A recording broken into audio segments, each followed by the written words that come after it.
All right, how's everyone doing? Welcome to the ROS Aerial Robotics Work Group meeting for September 13th, 2023. I'm excited to be here today. I am going to be your host. Kim, the co-lead of the work group, has some personal things going on and might come in later today. Meanwhile, you're stuck with me, so let's try to make the best out of this. This is the first one I think I'm leading, so I'm nervous, but let's go. Let's do this. So today we're gonna talk about hardware. We're gonna be talking about um, hardware components and dip kits. So I hope you're ready, and let's dive in.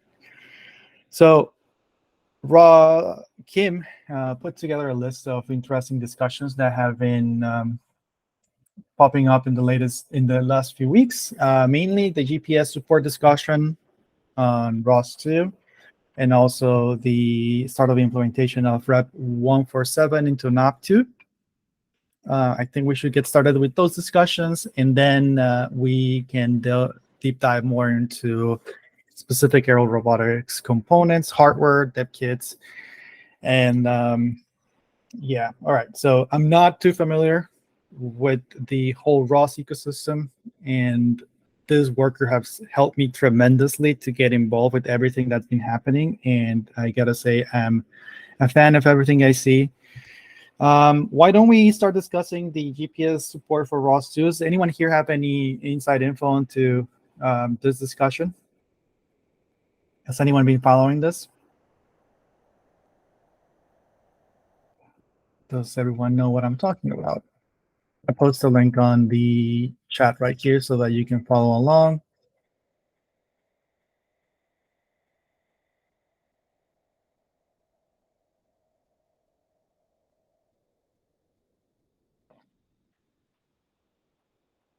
All right.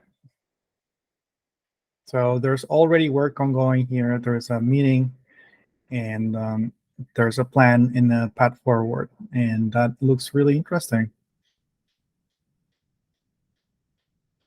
Again, anyone have any comments or anything to discuss about this?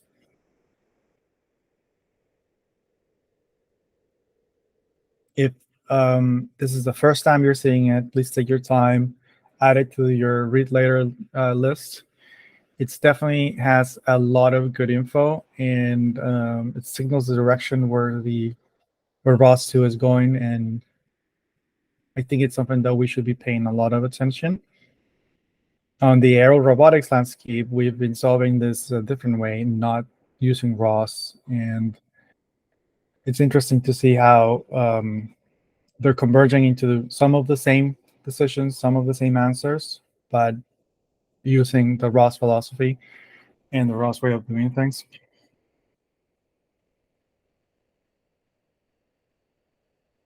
All right, so if there's nothing to discuss here, let me just quickly show you what's going on the NAP2 side.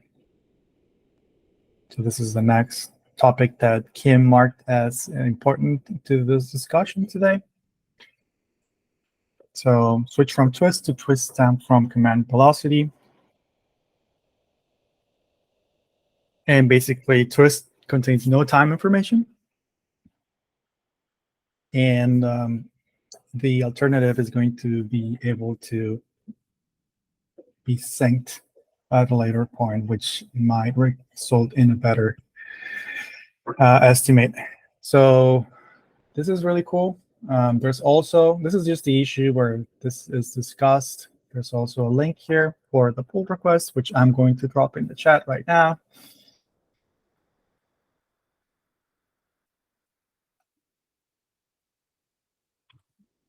There you go. Hope you can also add this to your reading list for later.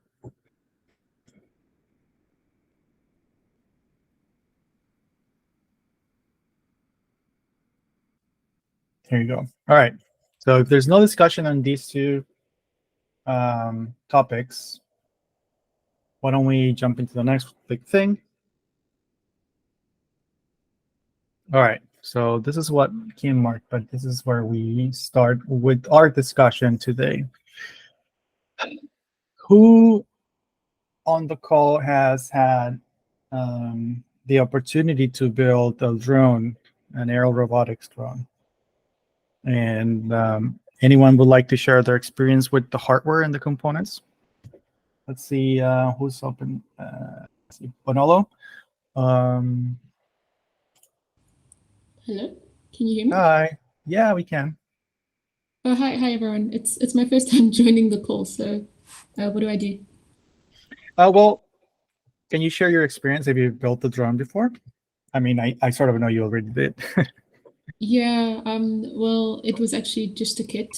So it wasn't something I designed from scratch. It's a kit that I bought from Holybro, the X500 kit.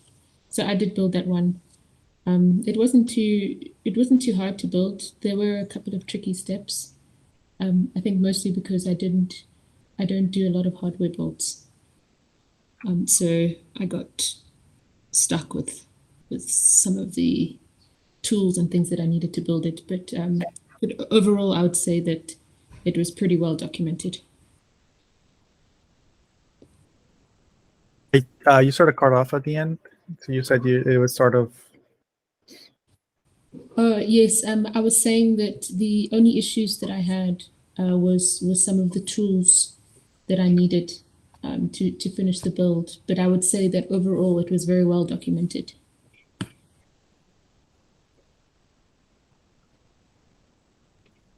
Thank you. I'm going to note this on the meeting minutes. Is that okay with you? Sure. Thank you. Okay, we have two more raised hands. Let's say Mayank Juneja. Sorry if I mispronounced your name. No, that's accurate. Can you guys hear me? Yeah, we can hear you. Okay, thank you. Yeah. So I don't have experience building drones for autonomy, but I do come from the FPV community. So my first was a bind and fly, which is kind of like a ready-made drone, but for which you can get spare parts. So I think I started a thread for a criteria for hardware component recommendations, which is there on Discord at the moment and on Discourse. I could drop it in the chat. That also has my most recent build from this year, where I finally built a slightly bigger, a 750-gram drone with like a 10:1 thrust to weight ratio at like 50% throttle, which is really good for acrobatic flying and like having fun flying first person view. But yeah, like where I'm coming at is I did a lot of market survey because I built everything from scratch for which flight controller I should use, what ESC, the amperage, the powertrain in terms of the battery, motors, and a lot of those aspects, because one aspect in hardware is what's perfect for your build for the use case that you want it for. The second is component availability, which ends up being like one of the most limiting factor depending on geographies, customs, vendors which exist in your country and not. So yeah, like kind of balancing all those things, I have had an experience of being able to pull off a build and it works great. And what I am planning to do next is to figure out how to do some autonomy or ROS aerial stuff with it, if possible. Or maybe swap out my flight controller. I have another cube orange lying around with which I could explore PX4 autopilot and then go towards autonomy. So the original question I raised to Kim was also about if we're drafting a page for part recommendations, we might have to kind of divide this into weight classes, um, under 250 grams, 250 to 2 kilograms, and so on. And also then accordingly see which is the easiest way for a beginner to come into the ROS ecosystem with that. And then maybe a bit more complicated alternatives could be there, but yeah, based on personal experience. And why do you think we should divide by weight? Because of regulation? Regulation is one aspect, but I think it also logically makes sense because it kind of directly rules out certain sensor suites which are a possibility or not for a drone. So for example, if I have a 250-gram drone, I'm sure that it won't be able to carry like a 3D mapping camera or even a LiDAR. So for me to be able to carry a LiDAR to run some sort of SLAM if that is the way I'm going, I will have to, like, I can't do that on a crazy fly, right? Like 27 grams, I can't put a light down on it.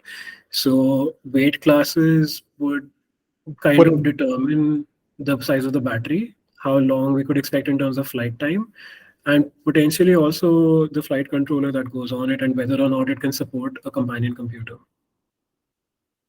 I agree with some of that, but wouldn't it be better if we focus on the applications instead? Let's say if you want to do inspection, you wouldn't choose a small wireframe in a small component set. What do you think? So I think there could be a lot of overlap there. So things you could maybe bundle together certain use cases, which at least in my experience then comes down to a weight classification only, like mapping plus surveillance or like some other kind of outdoor tasks or industrial inspection might all have very similar needs in terms of the sensor suite they use. And the moment that slightly goes up, I mean, it also boils down to, like you said, regulation is a big factor. So if you're at a cusp of a weight class, and if by changing the use case you end up jumping weight classes, one would have to be very careful in terms of how they're regulated in that area. So yeah, regulation definitely is one aspect. Yeah. Right. This is a question for you and everyone else. Do you think the work groups should inform on regulation as well? It might make sense for at least the more well-known or established regulation bodies like the FAA, the European Authority, I'm forgetting the name, sorry, and like I know India has done drone regulations a bit decently in the last couple of years. We could at least have case studies on those and at least solicit like community feedback on how people's experience has been with those, because we are still in very early stages, and these regulations are prone to changes. But what I've seen in a lot of countries is that the European and the American model ends up serving as a reference for a lot of countries. So it might be a decent place to start at least. Right, I'm just adding your comments to the meeting minutes for today. Give me 1 minute. Does Sure. anyone have any comments on Mayank's feedback? Go ahead, please. EASA is the term we're looking for, by the way. I don't like that we, as the ROS working group, are then publishing regulation things, because there are other sources where such information are spread. Maybe if it's very important, you just say, okay, there is something that might impact us, but I don't want to get the 10th update from the 10th community on the same topic again. Therefore, I would love that we focus on ROS-related stuff, navigation-related stuff, hardware, software things, but not regulations. Yeah, hello. Yeah, I have a comment. Sorry, I didn't raise my hand. Just a quick comment on that. Yeah, Gerald, thanks a lot for that. I think that when they mean by that is, for example, like the, as far as like dev kits, right? For example, like one regulation that came out that's very recently is like remote ID. And now all, even hobbyists, need to have like one of those remote ID modules like on their kits, right? I think that can be like a very simple comment that doesn't necessarily take people's times, right? That I think is very essential in, you know, how it can inform what dev kits, like what you know, ROS practitioners put on their personal kits, right? Yeah, it's just something small like that, because that can get you in trouble if you don't have that remote ID module now. So. Yeah.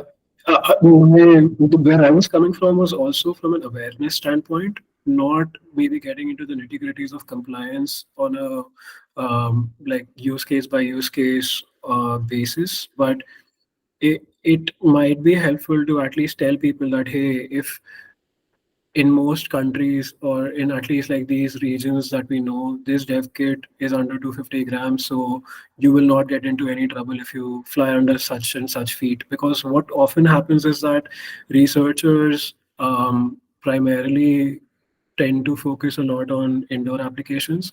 But the moment you go outdoors, there are these things that you need to be careful about so as to not end up doing anything illegal. And I'm not saying that we need to kind of have a matrix and keep track of everything, but just ballpark outright limits of what the dev kit should and should not be used for could be a decent place to kind of have as a guidance. Because of course it will vary per country and the finer points will change. But at least in my experience, what I've observed for these three bodies is there's a lot of common ground for certain weight classes and whether or not you're doing it for research purposes or commercial usage. So again, we can decide, and maybe this can happen at a later stage, and it depends on how these rules evolve themselves. And we shouldn't get bogged down by these. But I just feel like if there is something which is very intuitive for people who come from this space, and that we do as like a good standard operating procedure, to avoid getting into trouble, it'll just be helpful to have that be on the common knowledge base. All right, thank you, Mayank. Let's continue with the discussion on the hardware. And I have two raised hands still. One is by Harley and the other by David. Harley, are you available? Yep, I'm here. All right, can you share So- your story, please? Thank you. Yep. About hardware, I partially agree with the term of dividing this into categories based on weight, but for example, I work building drones, and we have like a baseline of components and sensors that we use in different sort of drones, from grams into kilograms.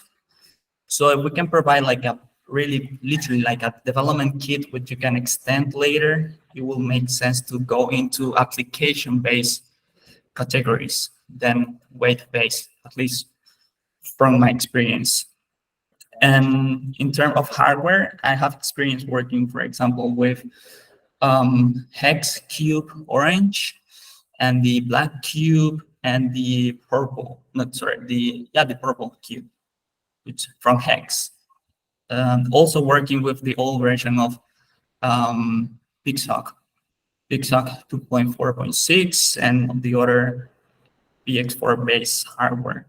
It seems to be like a good starting point for drone development. And yeah. Thank you. Thank you, Harley. I'm adding this to the meeting minutes here.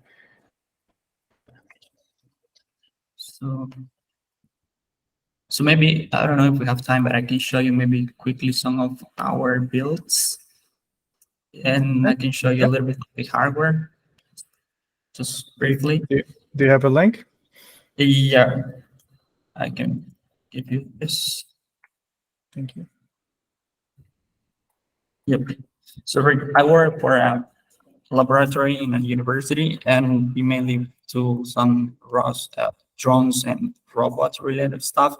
And we are building drones from 100 kilograms up to, from very small drones up to 100 kilograms.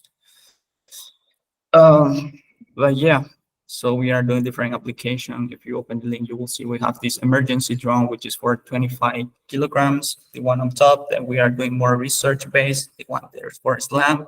We have this cargo drone, which is for 100 kilograms.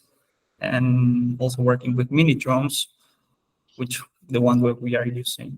Yep, so for example, here, they are using the same hardware as the small drones.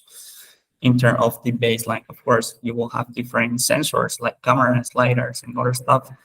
But essentially, the flight controller and some other components are basically the same. So we can maybe provide people like a baseline to start working, and they can extend that. So we only maybe need to make sure that the baseline is extensible enough to put different sensors on it, right? So if you want to interface industrial-based motor controllers, course, you can do it in normal black cube or other sort of hardware. I have a quick question. What's your university, please, again? It's in Germany. It's Hochschule Rheinland. Yeah, Okay. Okay. Yeah. Yeah. Thank you. That's it. Yeah. Thank you, Harley. I'm You're gonna add a welcome. little thing. I'm going to add the link if that's okay. That's okay. Yeah, sure. And really cool builds, by the way. And since Thank you're you. located in, and since you're located in Germany, I think I was gonna suggest that you're out. You two should connect. Definitely. Yeah. I was also asking because in my university, my professor asked me to find potential partnerships with university and companies. So Yeah, sure. mapping a bit the UAV world in Europe is. Mhm. Awesome. All right. We have one raised hand. I think it's the video. Are you still here? Yeah. Hi. Hi. Thank you. Yeah. So I have built a couple of drones. I made a DIY one based on some guides on the PX4 website. And I've been working with Ducky Town, so I built one of the Ducky drones with them. And what I found a bit hard to navigate is the landscape of different flight controllers and flight controller firmwares that are used, and which one are most appropriate for which scenarios, and like which features are peculiar to one or another.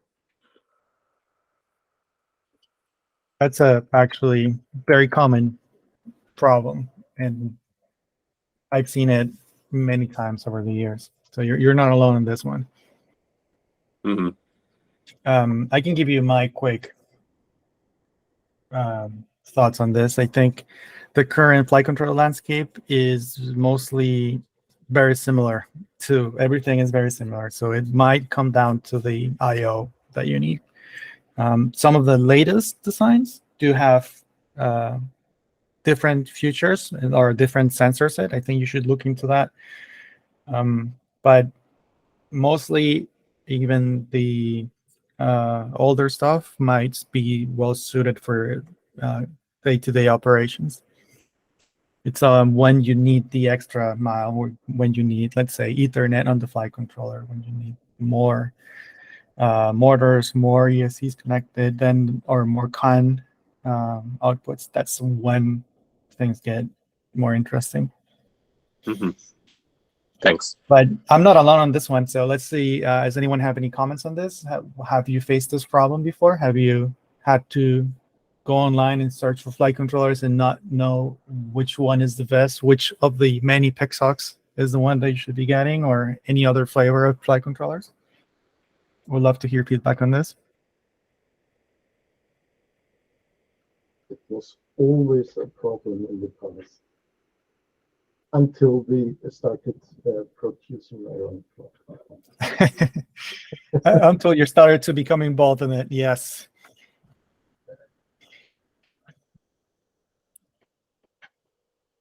Ours also face the same problem. Yeah. Maybe we should also take this into consideration and make sure that we build a cool guide on how to choose. Yeah, that was one of the first things that I've highlighted on my discourse topic as well, because as we speak, like I have a drone with a SpeedDB F405 flight controller, and it supports iNav and Betaflight, but I don't think it supports PX4 autopilot, but it supports Arducopter. So is that good enough for ROS with Mavlink? And so this is the first time I'll be trying to build something for autonomy. So that's exactly where I'm at right now, and the kind of problem I have with this ecosystem around flight controllers. That I also have a Cube Orange with me. So, but I probably was seeing if I could avoid it and make my entire build for cheaper. But yeah, that's definitely a problem. And if we're making a recommendation hardware list, we should definitely factor in the flight controller part. Yeah, critical component. Anyone have any other feedback on this? Yeah, can you hear me? Yes, we can. Yeah, so I have worked with the flight controller and onboard computer since like past 3-4 years, and I have worked with PX4 Ardu Pilot with different onboard computer like RPi and Jetsons.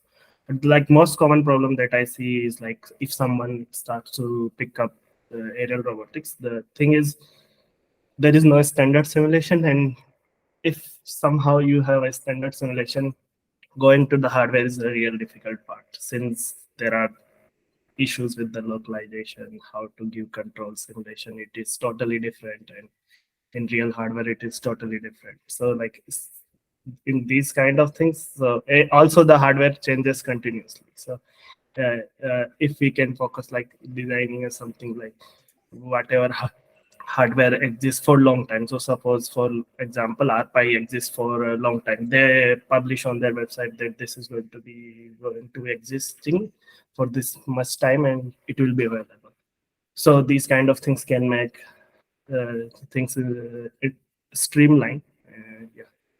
So main issue is like finding hardware and connecting correct hardware with correct hardware, these kind of things. So what I saw from like my college experience and after that, people struggles with like this is not connecting with this thing, and sometimes they just give up just due to these kind of difficulties. So Thank you. That's a great, really important factor in all of this. It's critical that your components interface with each other. And sometimes it goes well beyond the hardware. It's definitely on the firmware.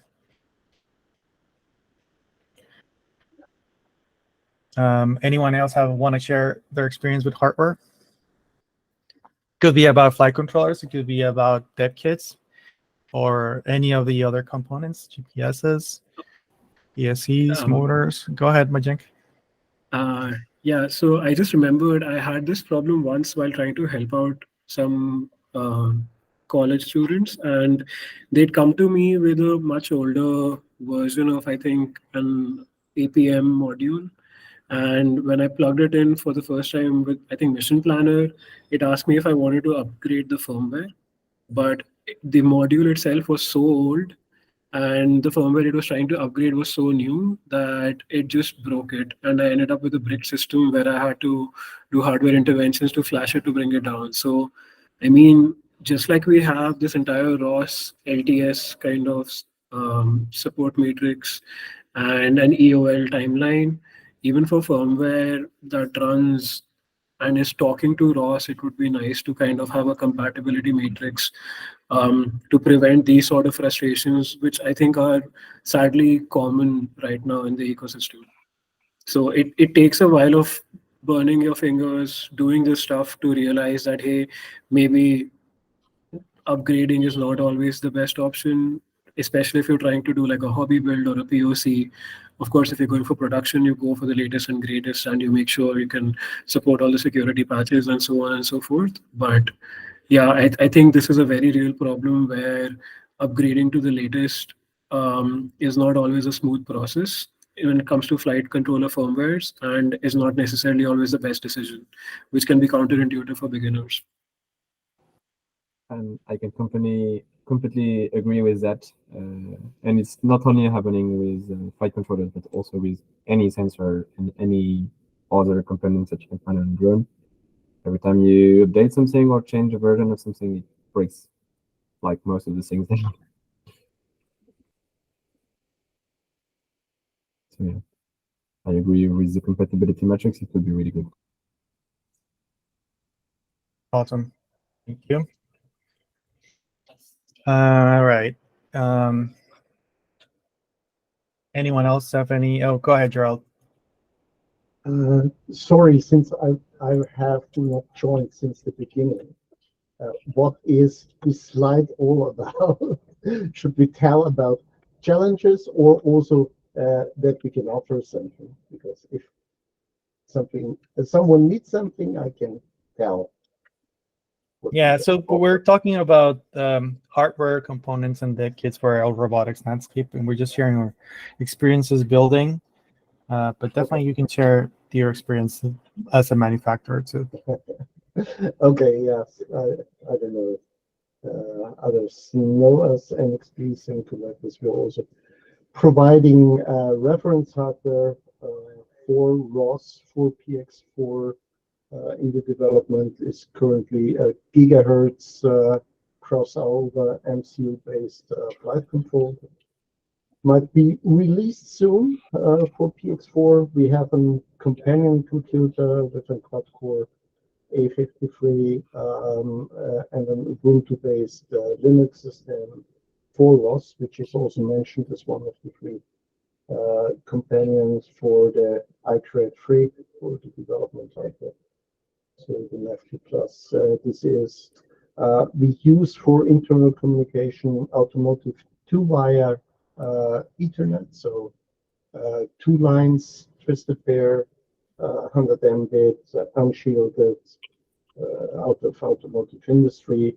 We have a CAN node board with 6 CAN interfaces, also 100 Mbit Ethernet on board that could be used as a control hardware for crowd-based vehicles or even a drone. It's an automotive safety grade processor.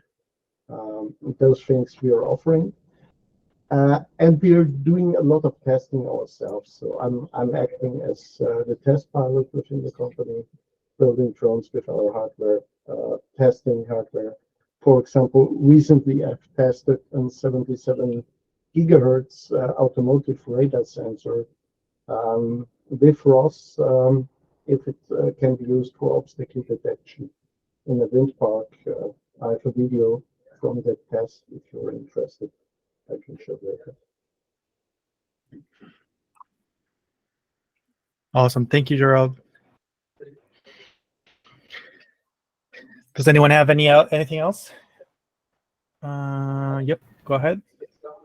I had a question. So I looked into this maybe around 2015 and then 2017 or so, and the Parrot AR Drone 2.0 seemed like one of the most popular platforms which were supported in simulation in ROS 1 and grew to be like a research favorite. Then I saw a lot of traction with Crazy Fly.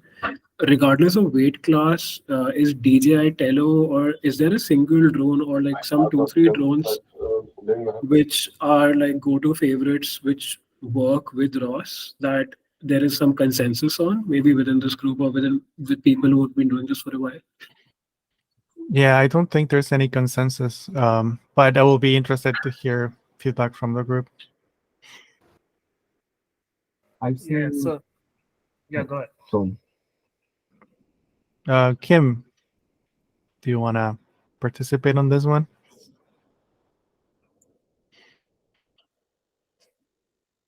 Hello. Oh, yeah. Hi. Okay, my mic is working. Hi. Hey, you guys. Sorry, I am just listening in today. I just want to kind of comment at least like in the lightest, because you're mentioning which is like, you know, the most commonly used hardware, like at least in research, at least. I've done a bit of a survey with the last ICRA conference to look at all the aerial robotics papers. And that's kind of where I based that page on that you probably read before on the hardware. And technically, like, you know, if there's only one consensus that we can kind of make for small drones, and I'm a bit biased, it's the Crazy Fly for sure. But the Crazy Fly does not have a very good support or out-of-the-box support for ROS, or at least ROS 2 yet. There are nice packages out there, but like, you know, the full support is still ongoing. But for the rest, for like anything that's bigger, I only saw one DJI Tello, I think, but anything that's bigger, everybody was just using something different. Yeah, one Holy Bro, one UV Fly, one, but for the most it's all like, you know, kind of combined hardware that they've made in-house or by themselves. Yeah, so that is the current state, at least in academia. But yeah, industry is something that Ramon actually knows more about. Kim, I don't know if you have the answer, but was there at least some popularity in, let's say, that kind of holy bro kind of category of the flight controller they used? Even if the frame motors and all are totally separate. I think it was the Holybro, like the standard ones. So they must be using like I think a Pixhawk 4. Yeah, so it was like the previous version of the Holybro kit, let's say the autonomy kit. Yeah, Academia's. Did you mention UV-Fly as well? UV-Fly, yeah. Let me just grab that hard, like the page that I've written so far, and like I've presented it to Ramon. He was like, "Damn, the academic field is very are using very old hardware," and like absolutely, it was right. Oh, thanks, everyone. I'm very slow today. I'm sorry. So yeah, of course, like that's why I put like hard work in process, and I definitely would like other people to also kind of like contribute to this. But yeah, the Holybro X500, like now they have a version 1, or for a version 2, and I think Academia, at least in ICRA, was mostly the version 1. Yeah, so that's and then Thank you you, have Kim. a couple. Yeah, thanks. I didn't mean to cut you off. Sorry. Oh no worries. I think I kind of got my point across already. Yep. Thank you. Bonolo? In terms of the hardware components, is there any work being done for safety from the physical hardware? What do you mean specifically on safety? So are there any best practices for how to work with drones safely to avoid injury of like personal injury or injury of like surroundings or other people? Yeah, I don't think there's any guidelines on this. I think based on the decade of experience I have, the one thing I would suggest is never put the props on until you're ready to fly. Does anyone have anything else? Any suggestions, feedback? Oh, Gail. Yeah, I think what she means also by that is, for example, like the propeller guards, right? Like I don't know if the Crazy Fly comes with like propeller guards, like those kinds of things that come with kits. For example, like the DJI Tello Jones has propeller guards, but then you can also purchase kind of like these cage like guarding kind of like a guard thing that you add separately, especially if you're working with like high school students, things like that. Yeah, so like propeller guards, I think for safety, that may be also different for different builds. Yes, and because when I was looking this up, I came across things like drone tethers. Mm-hmm.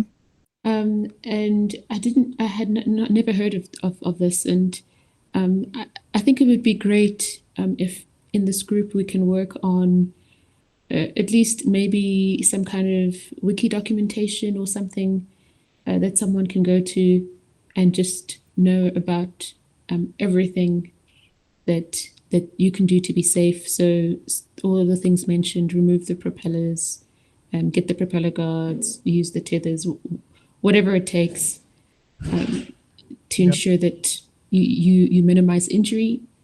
Because personally, when I've been out flying, one time I had a grandmother was watching me from a distance, and she actually drove all the way to this field where I was with her children, and she was like, "Oh, can you do it again? I want the children to touch." And I think a lot of people don't understand that it's not a safe piece of hardware. Yeah, right. That's very important as well, from the pilot safety to the pilot and the people around you. That's a great topic. Maybe we should also inform on this. Mayank, sorry. Mayank, yeah. Yeah. Yeah, I think this is a huge and important topic, right from the fact that when I charge my LiPo batteries, it's in a LiPo-safe bag with a fire extinguisher beside it, all the way to even when you have the props on outside, you step away from the drone while testing it, and it a lot of the safety mechanisms also come down to complexity and weight. I think Crazy Fly prides itself in the fact that if the weight of the drone is so less that impact from collision will be usually harmless, even with the absence of prop guards, for example. But the moment the motors and the props become stiffer and faster with more torque, the need for safety becomes even more. With I've had this experience with like trying to do something with a toy drone and an Aruko marker on it that if it's like around the 50 gram mark, even a tether on such a small drone can end up kind of spazzing out the flight controller.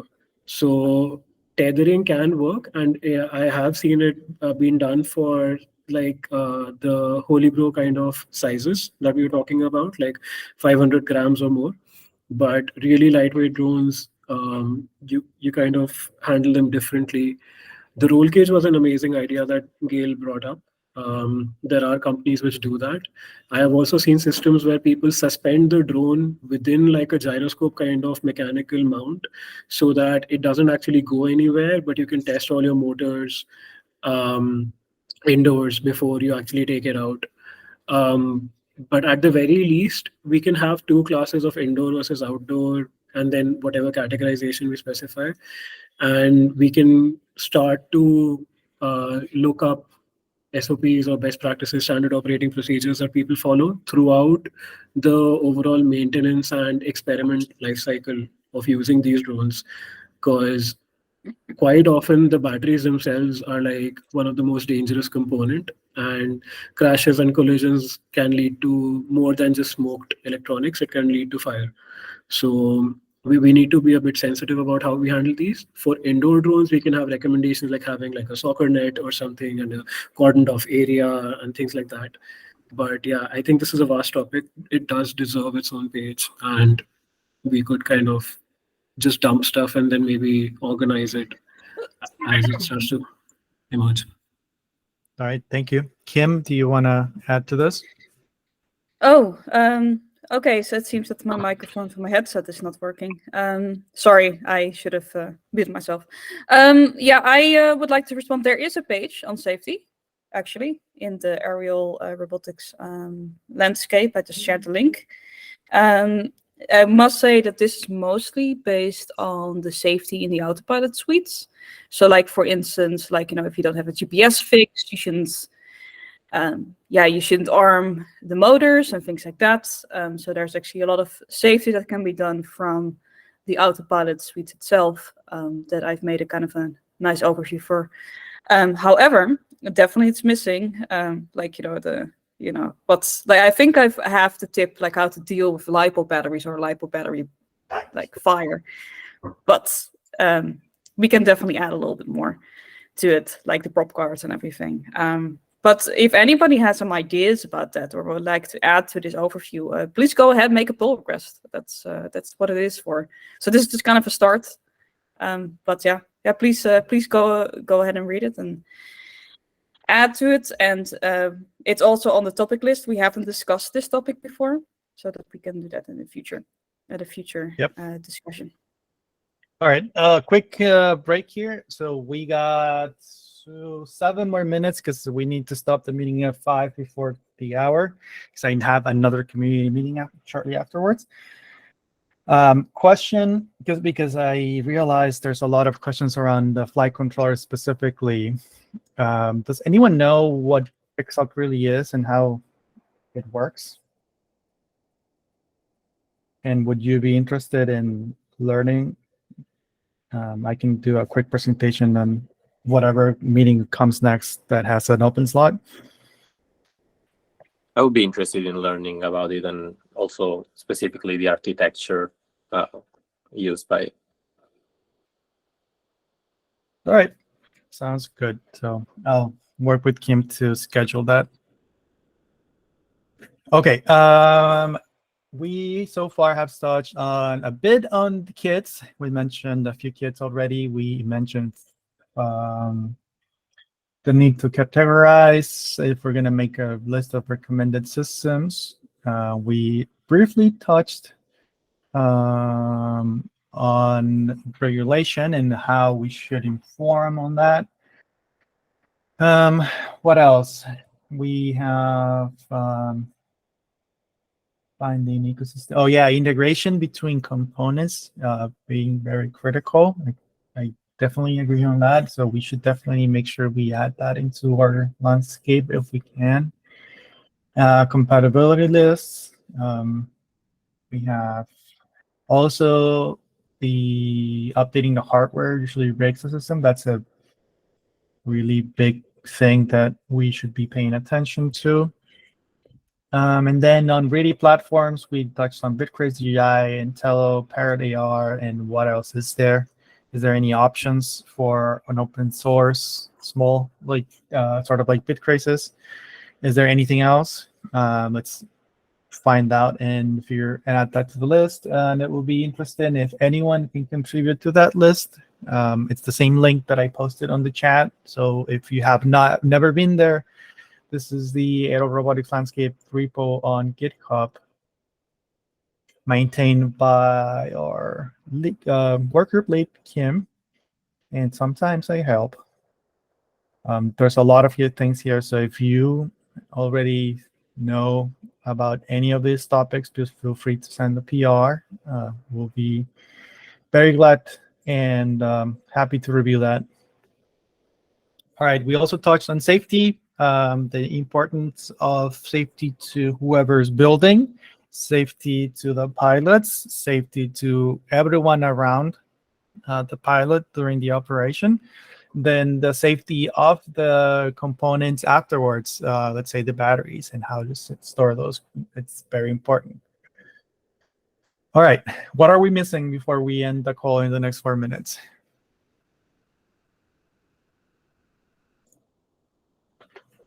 I don't think we discussed any sensors at all, other than the flight controller FMU package. We didn't touch about any IMUs. Do we care to go as in depth as that? We didn't touch about, let's say, any PIO. If I can add something about sensors, I would say that I would really love to have a conversation about localization sensors for multi-UAV systems. And I don't know if it can be done in another meeting or something, but I would really be glad to have your opinion on what are the people using in the community and what are the different options in outdoor versus indoor localization systems. Yeah, definitely. Go ahead, Kim. Yeah, that's actually a really good topic, I would say. I'll add it to the list so we can select it for the next time. And I guess we can also kind of make it a bit more broader, like localization and sensors. But yeah, that sounds like a great plan. Thank Harley for your message. Definitely, we miss companion computers on this list today. Wait, we have more open hands. Mayank? Yeah, I was just going to say that, especially after Intel discontinued RealSense and how it's impacted a lot of the more common solutions which used to exist in research, that will be interesting to see if people have experience with alternatives like the Open AI, the OAK-D cameras, like Depth AI and things like that from Luxonis, or other equivalents, and especially because RGBD can end up being an important part of indoor autonomy stacks. I think, yeah, sensors is a great topic to discuss in itself. Awesome. Yeah, I agree. We need a list. There's a few options out there, but I think there's still been lists, but they got outdated real quick. So we need to keep that up to date. One last raise hand, Gajendra. Yeah, so for discussion of the sensors for like localization and any other thing. So I think if we are first thinking about making transition from simulation to hardware, then we should first think about like what kind of simulation we want to develop. So we can discuss how to approach sensors, because there are multiple sensors, multiple ways to integrate these things. And this is the difficult part that everyone faces when simulation they goes to hardware. So that is the kind of issue with the discussion. Like we can have separate discussion on the sensors, but integrating part is related to simulation in my opinion.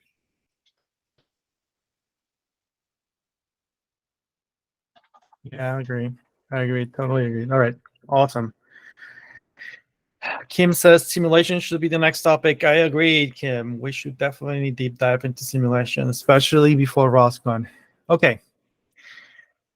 All right. So thank you everyone for coming today for the meeting. This was a great starting point for discussion. Like we already mentioned again and again, please go into the GitHub repo, browse through it, read through it, see if we missed anything. If there's anything you would like to add, we would love to have your PRs.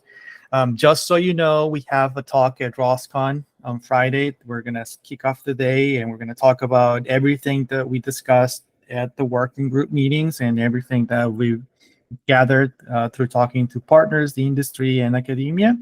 And yeah, if you make it to the GitHub repo, most likely you're going to make it to that talk as well. So that's an extra incentive for you to contribute. Hopefully that would be a success, and we'll look forward to seeing you at ROSCON for that. The next meeting, we have a scientific meeting on Wednesday, 27th. Ducky Town is going to present the Ducky drone. I'm really excited for that, and thanks, Kim, for setting that up. That's going to happen on the next meeting, and then afterwards, we're probably going to have another discussion and see if we can fit the PECSOC meeting and the simulation. Let's see if we can fix half PECSOC and half localization sensors on the same meeting, or otherwise we can just have a different meeting as well. All right, that's it for today. I'm sorry we couldn't fit anything else, but we look forward to your comments, discussions. We have now an official Discord channel, so if you would like to chat with us, feel free to join the official ROS Discord server, and find the ROS Aerial Workgroup channel. We were the first work group to have Discord channel, so hooray, Kim. Thanks for setting that up. And thanks, Open Robotics, for setting it up as well. And that's it for today. Yay, hooray, I made it. My first ROS Aerial Workgroup meeting as a leader. Hope I did well. And thank you again to everyone. I'm going to stop the recording. And yeah, that's basically it for today. Thank you, and I'll talk to you soon. Goodbye. Thank you, everyone. Thank you, Raman. Goodbye. Yeah, thank